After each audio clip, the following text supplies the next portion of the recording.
শহীদ মিনার প্রাঙ্গণ থেকে নাগরিক শ্রদ্ধার খবর জানাতে যুক্ত হচ্ছেন সহকর্মী ফারহানা জুথি। কথা বলবো তার সাথে।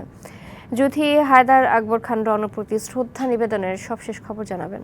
চৈতি, আপনার মাধ্যমে আমরা জানছিলাম এবং এর আগেও দেখিয়েছি যে এই কেন্দ্রীয় শহীদ মিনারে যখন এই বীর মুক্তিযোদ্ধা এবং বাম ঘরানার রাজনীতিক যখন তার মরদেহ এখানে আনা হয়েছে, তারপরে এবং তারা আগে এখানে বিভিন্ন রাজনৈতিক দলের নেতৃবৃন্দ এখানে উপস্থিত ছিলেন এবং শ্রদ্ধা জানিয়েছেন।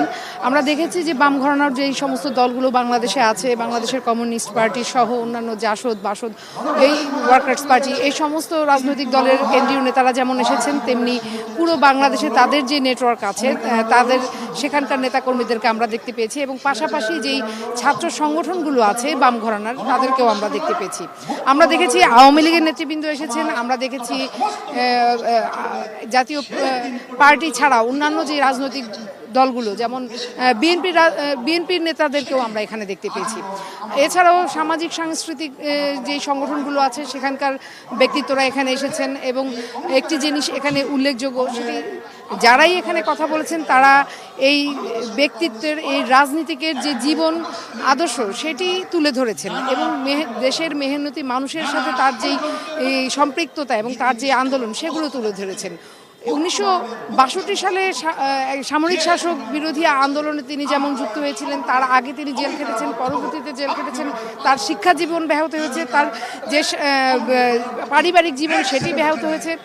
এই সমস্ত কথাই এখানে বিভিন্ন বক্তাদের মাঝে আমরা শুনতে পেয়েছি। এছাড়াও 69-এর গণ অভ্যুত্থান এবং মহান মুক্তিযুদ্ধে তার অংশগ্রহণ, তার পরবর্তীতে বঙ্গবন্ধুর মৃত্যুর পরে যেই স্বৈর শাসক বাংলাদেশে ছিল সেই এরশাদ বিরোধী আন্দোলনে তার যে ভূমিকা সেটি বারবার এখানে উচ্চারিত হয়েছে এবং যারাই কথা বলেছেন তারাই তার আদর্শ এবং বাংলাদেশে যে সমাজতান্ত্রিক বাংলাদেশ গড়ার যে তার রাজনৈতিক চেষ্টা, সেই চেষ্টা যেন সামনে আগামীতে নতুন প্রজন্ম ধারণ করতে পারে এবং মূল যেই বাংলাদেশের রাষ্ট্রের স্তম্ভ, যে 4টি স্তম্ভ, সেটি যেন বাংলাদেশে স্থাপিত হয় বা পুনরায় আবার লালিত হয়, সেই বিষয়গুলো বারবার এখানে যারা এসেছেন তারা কথা বলছিলেন।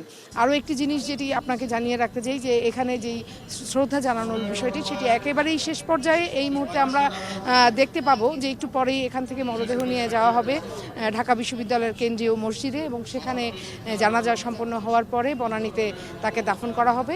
আমরা পরবর্তীতে সেই খবরগুলো জানিয়ে দিব এবং এই যে শোকের মিছিল, সেই মিছিলে আসলে তার সহযোদ্ধারা ছাড়াও শুভানুধ্যায়ীরা এবং বিভিন্ন রাজনৈতিক চেতনার যারা লোকজন আছেন, যারা সমাজতন্ত্রকে বিশ্বাস করেন, বাংলাদেশের মেহনতি খেটে খাওয়া মানুষের জন্য যারা কাজ করেন, তারা এখন পর্যন্ত এখানে আছেন এবং এই মরদেহের সঙ্গে তারা এগিয়ে যাবেন।